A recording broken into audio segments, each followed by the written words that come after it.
Welcome, everyone, to the league. It's week 8, the best week of the season, in my opinion. It's Halloween time. And hold on, it's pretty hard to see, so just give me a second. Getting old, man. All right, that's better. Now, last week we had a lot of crazy shit happen, but not really. I mean, the Rune Dogs keep winning. The Trolls are staying in control. The Cavaliers have a game up in the West. However, the Dumpster Fire are still right there. And the South is looking more and more congested, speaking of, each week. And the East is just starting to split in half, and the West is just destroying itself. So we're going to see. Let's get to the power rankings. Not much has changed, to be honest with you. We got Cartel. We got Cartel in 12. They're still trash, 0 and 7. Get good. Coming in at number 11, you got the Titans Elite, still trash. Haven't really done shit all year. Yeah. Coming in at number 10, you still have the Mothmen. Um, they coming off of a pretty bad loss last week to the Tampa Bay Tiger Sharks, and this team is just not playing hard for its coach. But again, they're not out of the woods yet, and they're not out of the race yet either. But they really need a win this week, and we'll see if they can get it done. Coming in at number 9, I think maybe dropping down a spot. I can't remember. Not too much. There's not much change. You got the Quail Man coming in at number 9. Still chilling at I think 3 and 4, and they lost to the Dumpster Fire last week, so that was to be expected. Coming in at number 8, dropping a spot, you got the Vietnam Voyagers losing to the scariest team in the league right now, the Long Island Rune Dogs. Um, couldn't just couldn't do it, couldn't pull it out there, but it's the way she goes. Coming in at number 7, again, very same as last week. Hard to decide between 6 and 7. So at 7, I got the Finesse.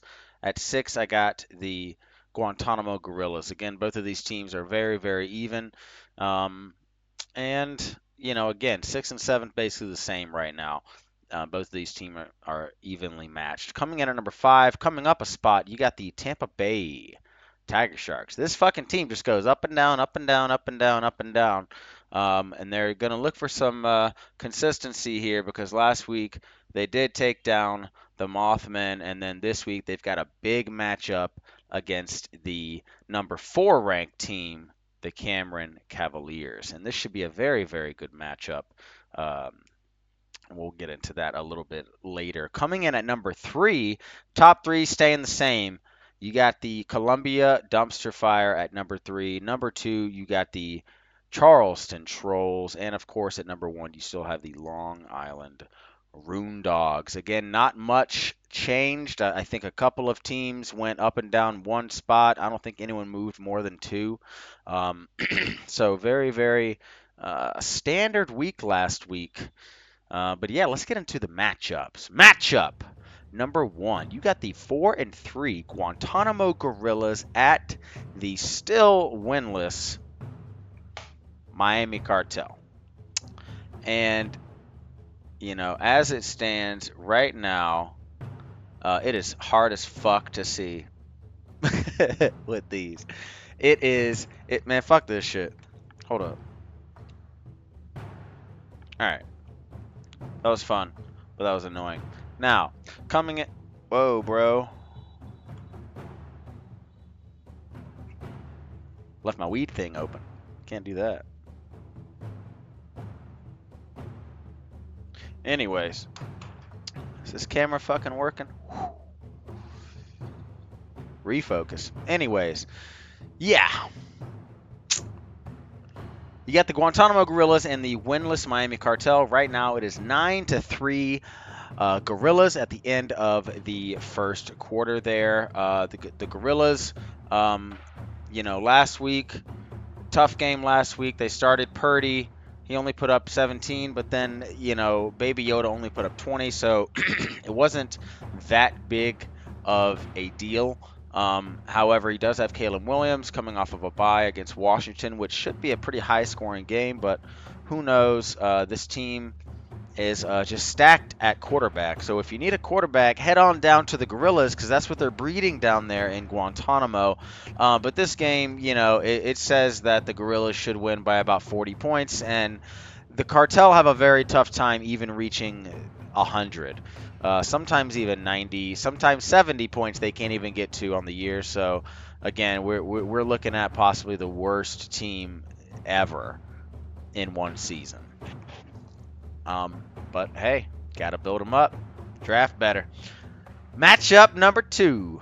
You got the 2-5 Midlands Mothmen at the 3-4 Vietnam Voyagers. Man, years ago this was a championship matchup. Now it's reduced to an overall 5-9 combined record matchup, and right now the Voyagers jumped out to a huge lead in the first quarter, 33 points, and the Mothmen were able to put up 7. So 33-7 at the end of the first quarter. The spread is still in favor of the Mothmen by about 8 points. However, there is a discrepancy here on the defensive back side with this line. It's saying that the Voyagers' defensive back is only projected to get 0.9 points, which is very strange because it's Alontae Taylor. They had to drop their other guy because he's done for the year.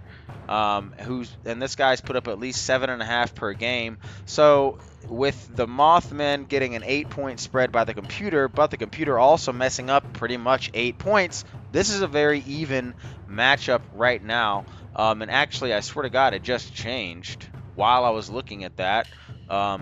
It just went to only 6 points now instead of 8.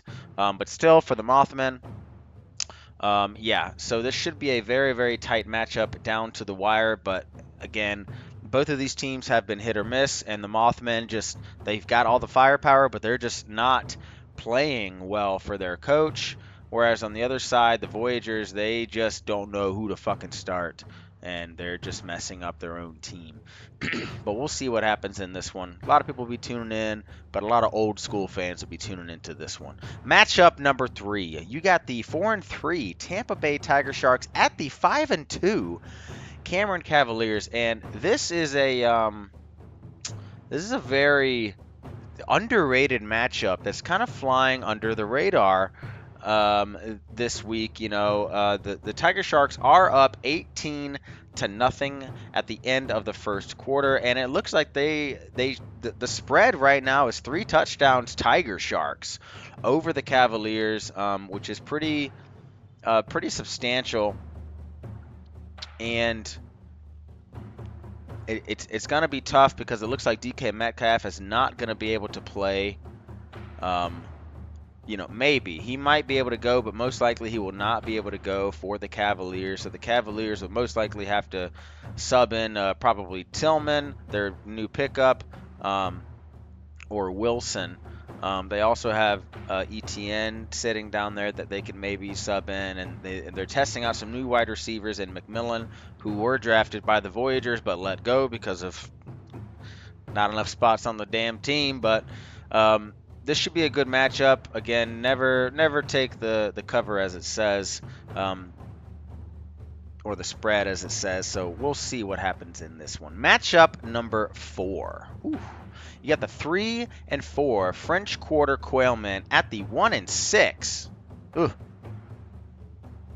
SC Titans Elite. The Titans Elite are up 17-0 at the end of the first quarter, and it is actually giving the spread is actually in favor of the Titans Elite for this one. So if the Titans Elite can win this would be an upset.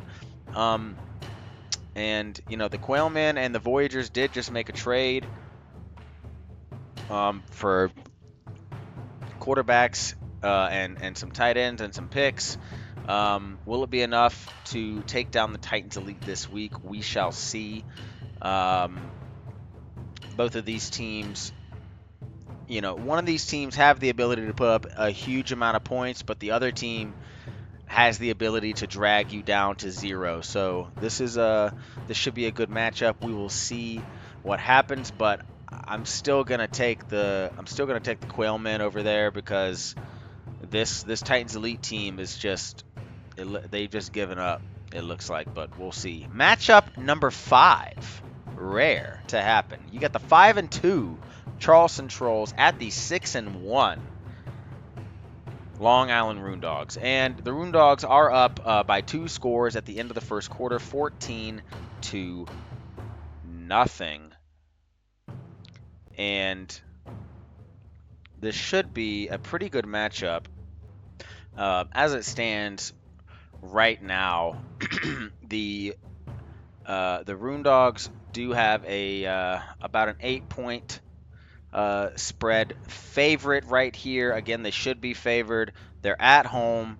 They're the best team in the league right now, best record. But the Charleston Trolls, they are a team that can show that they can take on anybody and go toe-to-toe with anybody in the league. And it looks like they're finally starting to get a little bit healthy.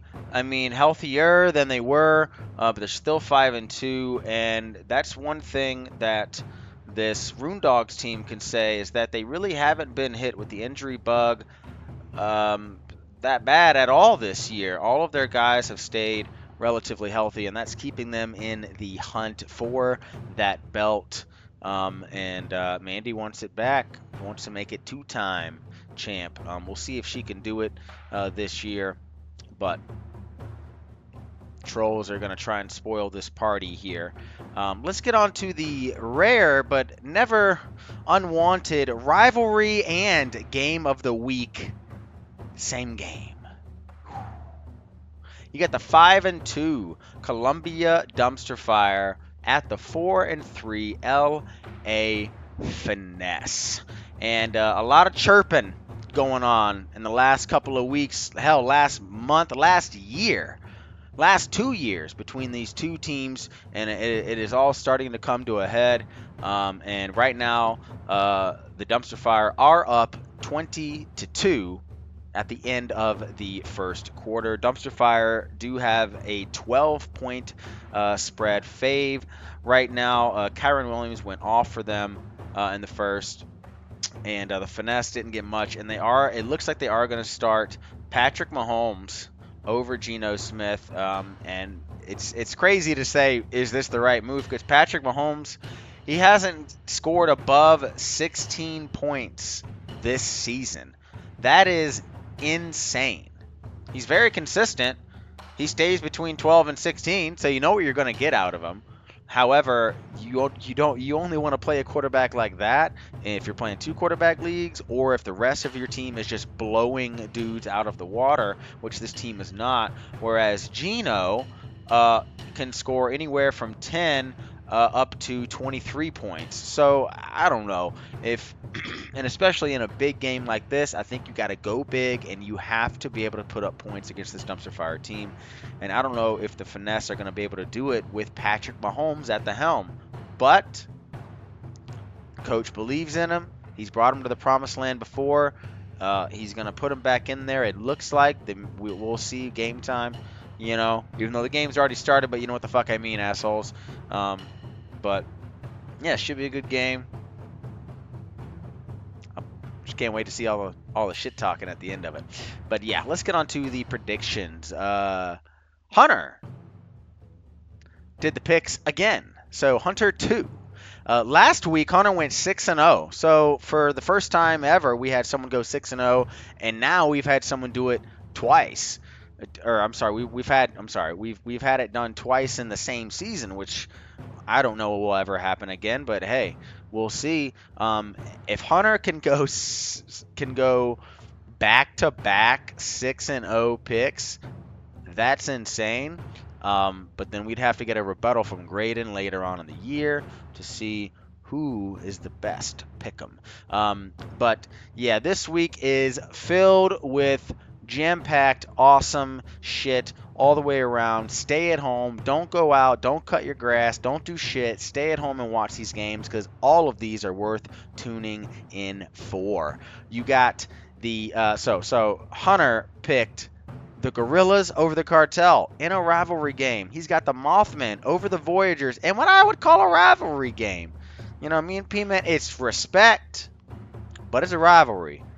These two teams have gone head-to-head in big-time matchups, so it's a quasi-rivalry there. He's got the Tiger Sharks over the Cavaliers and what I would call an upset. It won't be surprising, but it would be an upset. He's got the Titans Elite over the Quailmen. That would be a fucking upset, and it would be surprising, but it may be the right call as of now. He's got the Trolls over the Rune Dogs, which to me would be an upset. Would it be surprising? Again, no. But it would be a pretty big upset, and it would even league out a lot. If the Rune Dogs lost and the Dumpster Fire win, the league is going to be very, very, very competitive. It's already competitive, but oh boy, if the Trolls can tip the scales there a little bit, it'll open up the door for a lot of teams. So they have a lot of fans rooting for them that are not Trolls fans. And in the rivalry game of the week, he's got the Dumpster Fire over the Finesse. That would not be an upset. It would not be a surprise.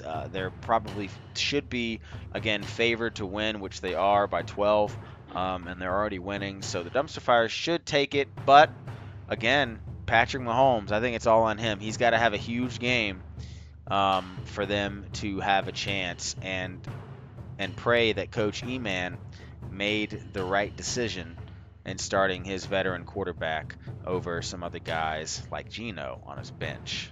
But on to golf.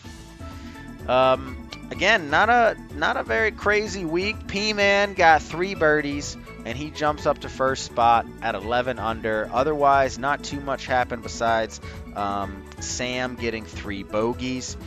Other than that, people kind of evened out here and there. Matt got a couple of bogeys, so P-Man's at 11 under, and Chunks is at 10 under par in second place. Dan at 8 under, and then again 5 strokes down all the way to Graydon in fourth. So this is starting to split up a lot now.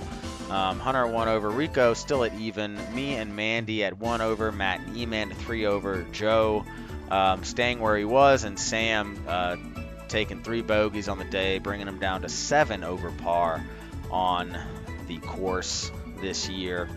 And again, it's anyone's race still at this point in the well, it's not anyone's probably, but I think anybody except for probably Sam has a chance to actually win this thing still if they make the right choices. Maybe not Joe, just because his team's just not good enough, but everybody else still has a chance to win. And yeah, that's pretty much it, guys. I was contemplating on whether or not to do the Halloween one this week or next week, but you can't do a Halloween thing after the fucking day. And I could have released the Thursday video, but I thought I'd do it this week since the weather is perfect outside and it's just Halloween weather, and it's the best time of the year, man. And happy Halloween, everybody. And yeah, hope you fucking lose.